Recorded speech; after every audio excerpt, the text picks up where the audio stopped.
अस्सलाम वालेकुम नाज़रीन, मैं हूं अनम शेख और इस वक्त मेरे साथ एडवोकेट अजहर सदीक साहब मौजूद हैं। इस वक्त एक बहुत ही कानूनी और आईनी एक क्रिटिकल सिचुएशन में पाकिस्तान है, जिसके जिसके ऊपर मैं डिस्कशन के लिए मुझे लगा बेस्ट इस वक्त एडवोकेट अजहर साहब हैं, जो इस वक्त कानूनी मामलात भी देख रहे हैं पीटीआई के। तो अजहर साहब, अस्सलाम वालेकुम and welcome to my show. वालेकुम अस्सलाम। मुझे ये बताइएगा अगर साहब, सबसे पहले तो इस वक्त हमने देखा है जो 25 मई को हुआ है, कमिंग डायरेक्टली टू दैट, कि हमने देखा किस तरह से ये गवर्नमेंट है, इसने जमहूरियत का कोई कोई सबूत नहीं दिया। इसने बताया कि एक फैशिस्ट गवर्नमेंट है।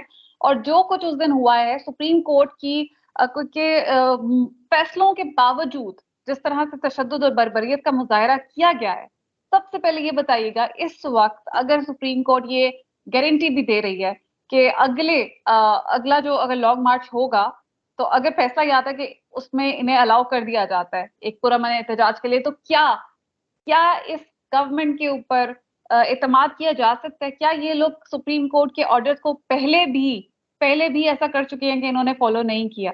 तो आप क्या समझते हैं कि उस हालत में क्या क्या हो सकता है?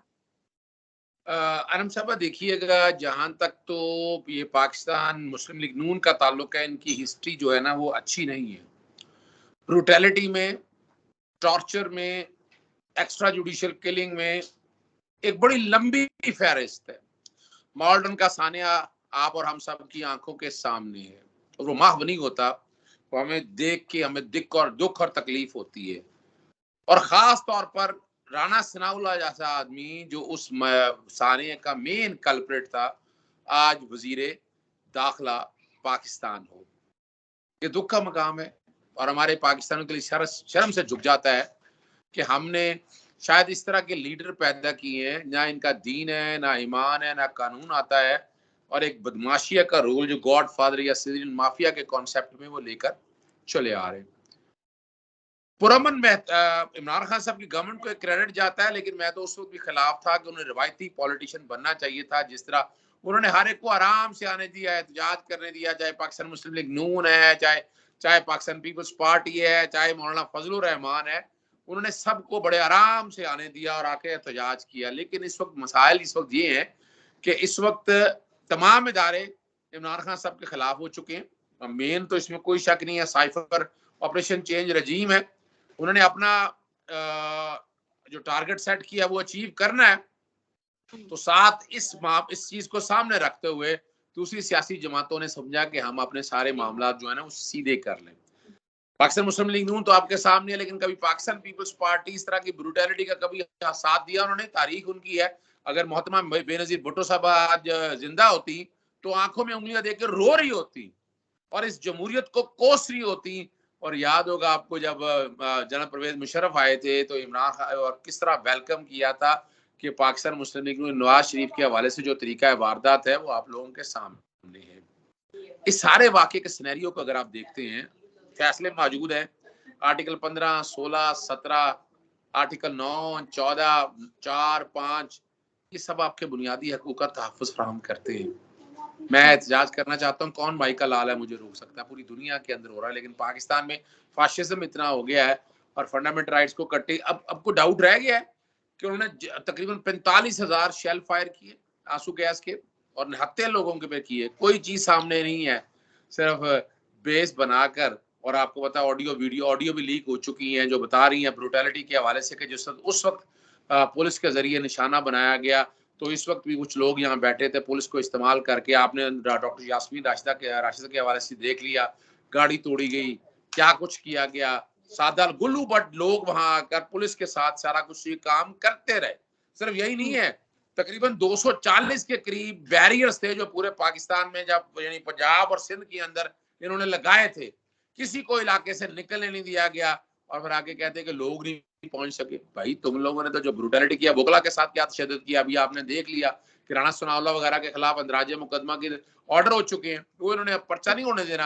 अगर फर्ज करें पर्चा हो भी गया तो खारिज कर देंगे, जो कि अपना हुकूमत इनकी है, ताकत इनको मिली हुई है और अपने वो मकासद वो पूरे करते हैं। मैंने खत लिखा है वकायदा सदर पाकिस्तान को, वजीर आजम को, गवर्नर सिंध को, गवर्नर पंजाब को, वजीर आला पंजाब को और वजीर आला सिंध वगैरह सबको, कि ये इजाजत किसने दी थी आपको शेल करने की, शेल फेंकने की, क्या एसओपीस थे, कितने लोगों को आपने डिप्लॉय किया, कितने लोग आपने मार दिए। और इसका वैसे बड़ा सीधा सा हल है, जुडिशियल कमीशन बनना चाहिए सुप्रीम कोर्ट के जजेस के ऊपर, यानी वरना ये मामला रुकने वाला नहीं है, थमने वाला नहीं है। और आप जो भी मर्जी कह लें आप, यानी इस तरह के जो मार्च वगैरह ये रोके नहीं जा सकते, हर एक को एहतजाज का हक मौजूद है। लेकिन जिस ब्रुटैलिटी से ये काम किया है, मैं तवक्को नहीं रखता, मैं बल्कि उम्मीद करता हूं कि पाकिस्तानी सुप्रीम कोर्ट जो है इस मामले को सीरियसली टेक ओवर करके ऐसे लोगों को मंतकी अंजाम तक पहुंचाएगी। बिल्कुल। मेरा आपसे जो नेक्स्ट क्वेश्चन था वो इसी हवाले से था कि आज लाहौर की जो सेशन कोर्ट है उन्होंने राना सनाउल्लाह के खिलाफ मुकदमा दर्ज करने की हिदायत दी है, लेकिन इसको क्या हम इसके आगे क्या होप्स रख सकते हैं? क्या जैसे अभी आपने बताया कि मुकदमा जो है वो दर्ज हो भी जाएगा तो वो खारिज हो जाएगा, तो फिर इसका अल्टीमेट रिजल्ट क्या होगा? देखिए, मैं एक बात बताना चलूँ, मैंने इसलिए जुडिशियल कमीशन के हवाले से दे दिया है। और यहाँ जो है ना, यहाँ मुकदमा जो है वो बुनियादी तौर पर अगर आप दर्ज करना चाहते हैं तो इसके लिए एक आज़ादाना जीआईटी बने जो सारे मामले को देखे, उसकी इंक्वायरी और इन्वेस्टिगेशन करे। और ये इन लोगों से तो उम्मीद नहीं है, चूंकि टेरर अगर देखा जाए तो जो सरकार की तरफ से काम किए वो भी दहशतगर्दी के जुमरे में आते हैं। और दहशतगर्दी में कंबाइंड इन्वेस्टिगेशन टीम या ज्वाइंट इन्वेस्टिगेशन टीम आईनी और कानूनी तौर पर बनती है और उसको इख्तियारात उसके मुताबिक मिलते हैं। अगर किसी भी तरह से ये इंक्वायरी और इन्वेस्टिगेशन की और मेरिट पे आई तो इसमें शहबाज शरीफ, राना सनाउल्लाह और बहुत से लोग जो है वो पर्दा नशीन बेनकाब हो जाएंगे और उनके खिलाफ सख्त एक्शन लिए जाएंगे।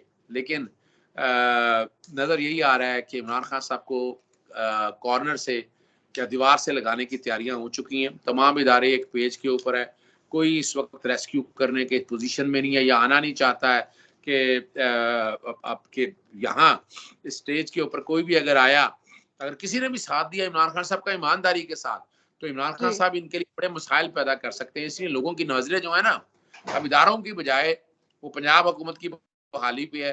लाहौर हाई कोर्ट अगर बहाल कर देती है पंजाब हुकूमत, ये हमजा शरीफ जो है वो डिस्क्वालीफाई इस कॉन्टेक्स्ट में होता है, इलेक्शन के कॉन्टेक्स्ट में चीफ मिनिस्टर के, तो आगे फिर चांस यही है कि चौधरी परवेज लाएंगे, पंजाब में हालात बेहतर हो जाएंगे, तो पंजाब से लॉन्ग मार्च निकालने में दिक्कत कोई नहीं होगी। उधर से केपी के से आ जाएंगे, रह जाएगा थोड़ा सा सिंध, सॉरी इस्लामाबाद। तो लेकिन हर तरफ से इतना प्रेशर आया होगा तो बड़ा मुश्किल हो जाएगा कि उन लोगों को रोक के कोई ना कोई एक्शन लेने का। मैं जो देख रहा हूँ कि अगर यहाँ हालात पंजाब में इनके पास गवर्नमेंट आ जाएगी तो फिर इमरान खान साहब के चांसेस मौजूद हैं। लेकिन अभी मैं देख रहा हूँ कि बजट वो पेश करने जा रहे हैं, सदर पाकिस्तान ने इजलास तलब कर लिया, 10 तारीख को बजट पेश होगा। उसके बाद ये पाँव जमा के यहाँ बैठेंगे और लॉलीपॉप यही देंगे कि नवंबर में हम कोई अहम पोस्टिंग होनी है, उसके बाद हम इलेक्शन करवा देंगे। लेकिन इलेक्शन उन्होंने कोई नहीं करवा रहे। मुफ्त की हुकूमत मिली है, इसको अगस्त तक तो लेजिटिमेट राइट इस कॉन्टेक्स्ट में 5 साल पूरी होंगे, ये वहां तक लेकर जाएंगे और वहां तक इसको मंतकी अंजाम तक पहुंचाएंगे। लेकिन साथ आलम साहब ये जेहन में रखिएगा, मैं तो ओपनली ये बात करता है उनका ऑपरेशन रजीम चेंज का जो हिस्सा जो है ना, कि आगे क्या करना है। इलेक्शन कमीशन के 2 मेंबर लगा लिए, चेयरमैन नैब जस्टिस रिटायर्ड मकबूल बाकराना के लग नहीं सकते हैं, उनको भी लगा लिया। कुछ लोग कहते फिर रहे हैं जी हमें कोई मसला नहीं, अदालतों में हमारे खिलाफ कुछ नहीं अब हो सकता। पता नहीं किस बुनियाद पर ये कहते हैं। आगे अगर हुकूमत डिसॉल्व भी करते हैं तो केयर टेकर सेटअप अपनी मर्जी का बना लें कि यहाँ इमरान खान साहब को सख्त एक्शन लेने हैं, उन्हें नाम लेने पड़े सब लोगों का कि जो इस सारे कंस्पिरेसी में साथ शामिल हैं। वो क्या करते हैं या नहीं करते ये अब उनकी मर्जी है। बिल्कुल ठीक है। तो ये बताइएगा अभी इसके ऊपर एक मजीद क्वेश्चन, तो जैसे आपने जेआईटी का जिक्र किया वो तो बनता था कि जैसे आपने देखा मॉडल टाउन के ऊपर भी तो जेआईटी बनी थी लेकिन आज तक उसका कुछ नहीं हो सका। वो भी एक रेलेवेंट चीज है और आज तक मॉडल टाउन का केस लटका हुआ है और कोई उम्मीद हमें नजर नहीं आ रही। लेकिन इसके ऊपर इसको ऐड कर लीजिएगा साथ, लेकिन मुझे इसके साथ ये बताइए, कल एक राना सनाउल्लाह ने धमकी दी है, वो एक तरफ अगर देखी जाए वो ट्वीट आपने पढ़ी होगी जिसको उन्होंने कहा कोई एंटर होकर दिखाया तो मैं बताऊंगा। और अभी थोड़ी देर पहले राना सनाउल्लाह का एक और बयान है वो मैं आपको बता देती हूँ कि अगर काबीना ने मंजूरी दी तो हम बगावत का मुकदमा भी हो सकता है इमरान खान के खिलाफ, इसके खिलाफ जो है शरपसंदी फसाद फैलाने का भी मुकदमा हो सकता है और हम केपी में इसकी गिरफ्तारी भी कर सकते हैं और विफाक गिरफ्तारी की कोशिश करेगी और केपी के अगर उसको अपोज करेगा तो फिर दूसरे ऑप्शंस की तरफ भी जा सकते हैं कि एक कानूनी बहरान हो सकता है और हम 234 या फिर गवर्नर राज भी लगा सकते हैं। मतलब ये किस किस्म की अब सिचुएशन क्रिएट करना चाह रहे हैं, इसके ऊपर थोड़ा सा कमेंट करें। अच्छा, राना सनाउल्लाह साहब को मैं तो सीरियस इसलिए नहीं लेता, ना उन्हें कानून आता है, आइन तो दूर से उनके करीब से गुजरता नहीं है, और जिस तरह के वो ट्वीट करते हैं वो हमारे पाकिस्तानी कवानीन के तहत, पाकिस्तान पीनल कोड के तहत जुर्म काबिल दस्तनाजी पुलिस है, उसके खिलाफ कोई भी मुकदमा दर्ज करा सकता है, और वो खास तौर पर वो 3 और उसकी सजा 3 साल के करीब मौजूद है जो उन्होंने ट्वीट किया है। अब जहाँ तक सेडिशन की बात है, सेडिशन कैसे अप्लाई होगा, एक बड़ी सीधी सी बात है, एहतजाज करने के लिए आ रहे हैं और जिसका उनको हक मौजूद है। यहाँ एक अलहदा बात है कि मीडिया जो है वो बिफर चुका है, वो इमरान खान साहब के साथ नहीं है, जो इश्तिहारों वगैरह में उन्हें नवाजा नहीं है। अब ये जो गवर्नमेंट है ये उन सबको नवाजती आई है और सारे मामला के उनके लिए रास्ते पैदा करती आई है। तो अगर इन चीज़ों को अगर आप सामने रख कर देखें, तो एक बात तो बड़ी वाज़ेह हो चुकी है। मैं तो हैरान हूँ कि अपना केपीके के अंदर कैसे मुकदमे क्यों नहीं दर्ज हुए इन लोगों के खिलाफ जो ये बातें कर रहे हैं। पूरे पाकिस्तान में केपीके गिलगित बल्तिस्तान में हो सकते हैं, कश्मीर में हो सकते हैं, इनको भी उस तरीके से मामला को लेकर चलना चाहिए। यहाँ जो मामले हैं ना, जहाँ उन्हें हर हाई कोर्ट में, हर सुप्रीम कोर्ट में, सेशन कोर्टों में उन्हें यानी फ्लड गेट ले आना चाहिए। अदालतों के अलावा उन्हें कहीं और से रिलीफ मिलने के कोई चांस मुझे नजर नहीं आते हैं। अगर ये अदालतों के दरवाजे सही तरह खटखटा लेंगे, उसमें राणा सनाउल्लाह के खिलाफ भी कार्रवाई हो जाएगी, बाकी लोगों के खिलाफ भी कार्रवाई हो जाएगी, कम से कम कॉर्नर जरूर हो जाएंगे। बिल्कुल ठीक है। तो ये जो इन्होंने कमेंट दिया कि हम केपीके में जाके उन्हें अरेस्ट कर सकते हैं, ये आपके ख्याल से एक फाउल स्टेटमेंट है? ये तो फाउल स्टेटमेंट है, ये तो एक गिमिक्स हैं, पॉलिटिकल गिमिक्स, और ये अगर मुझसे पूछते हैं तो इस तरह के बयान जो है ना ये बगावत के जुमरे में आते हैं।